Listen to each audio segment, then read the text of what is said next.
Assalamualaikum warahmatullahi wabarakatuh. Halo semuanya, kembali lagi dengan saya Tarisha Nur Aprilia. Nah, masih membahas mengenai angkatan sastra yang ada di Indonesia.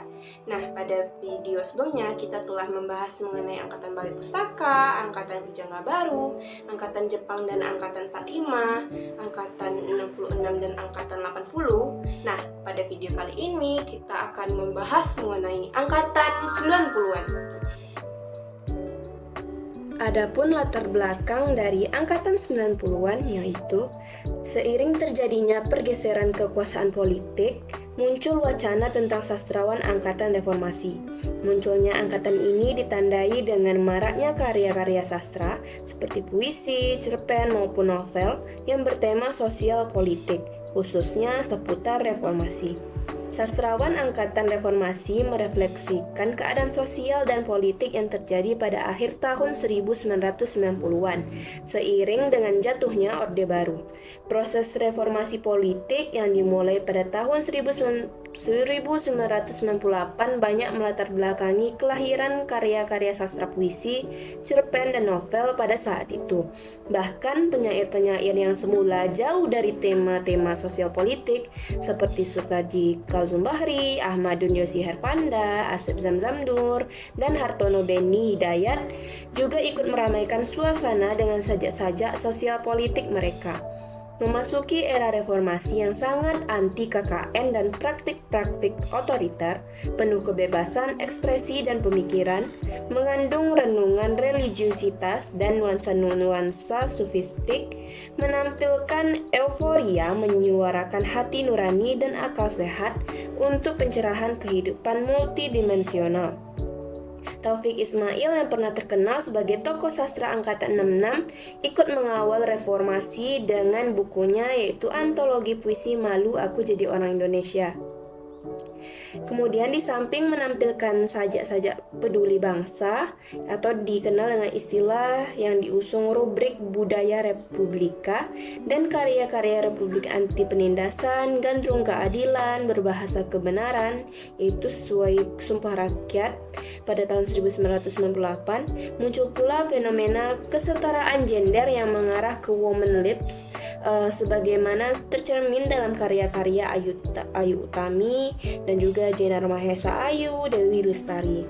Pada era yang bersamaan berkibar bendera Forum Lingkar Pena atau FLP dengan tokohnya HTR yaitu Helvi Tiana Rosa yang berobsesi mengusung sastra pencerahan, menulis bisa bikin kaya, yaitu kaya ruhani, kaya pikiran, kaya wawasan, dan semacamnya.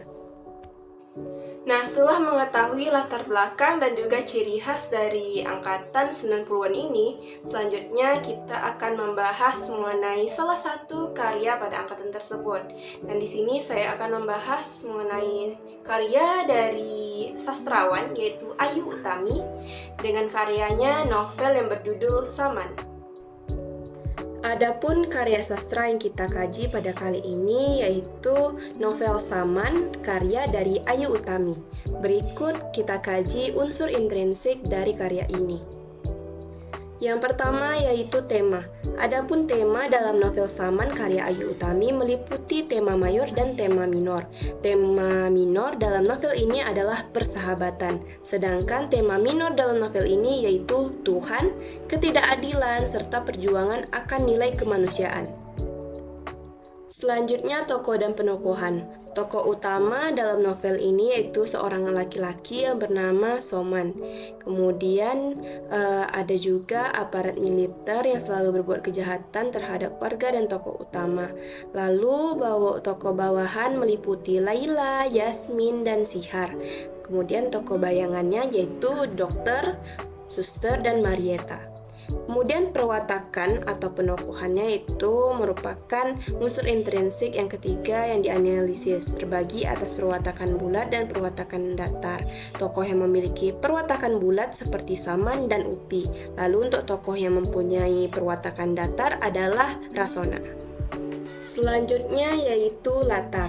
Latar tempat pada novel ini yaitu New York, Laut Cina Selatan, Pulau Mata, dan di Pramubuli, suatu tempat di Palembang di daerah perkebunan karet. Kemudian ada pun latar waktunya yaitu Kota Central Park, yaitu tanggal 28 Mei 1996 yang terjadi pukul 10 pada waktu musim semi. Selanjutnya latar sosial budaya terdiri berupa kebiasaan tokoh, yaitu kebiasaan seks bebas. Selanjutnya yaitu alur. Dalam novel ini penulis menggunakan alur campuran atau alur gabungan karena jelas sekali dalam novel Saman ini penulis membuat latar waktu yang berbolak-balik. Struktur alur novel Saman disusun tidak berdasarkan urutan peristiwa kehidupan yang sesungguhnya. Pengarang menentukan sendiri mana peristiwa action atau yang akan digambarkan terlebih dahulu dan mana yang digambarkan kemudian. Struktur alur novel Saman tidak disusun berdasarkan urutan peristiwa tetapi berdasarkan ide pengarang yang menyeleksi peristiwa yang benar-benar penting dan mewakili ceritanya. Selanjutnya yaitu sudut pandang. Sudut pandang pada novel Saman karya Ayu Utami meliputi yang pertama, sudut pandang orang pertama sebagai pelaku. Sudut pandang orang pertama sebagai pelaku yaitu sudut pandang orang pertama sebagai pelaku utama, saya pada tokoh utama. Kemudian kedua, sudut pandang orang pertama sebagai pelaku sampingan. Sudut pandang orang pertama sebagai pelaku sampingan yaitu orang pertama sebagai pelaku sampingan, maksudnya dalam sudut pandang ini seolah-olah si tokoh utama yang bercerita, akan tetapi posisinya dalam cerita bukanlah sebagai tokoh utama. Selanjutnya sudut pandang yang ketiga yaitu sudut pandang orang ketiga serba tahu.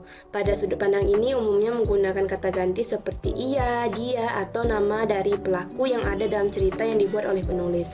Kemudian yang keempat, sudut pandang orang ketiga sebagai pengamat. Dalam sudut pandang ini maksudnya dia sangat terbatas. Penulis cerita menggambarkan apa yang dilihat, didengar, yang dialami, dan dirasakan oleh tokoh utama dalam cerita. Akan tetapi hal tersebut sangat terbatas pada seorang tokoh saja. Yang terakhir yaitu amanat.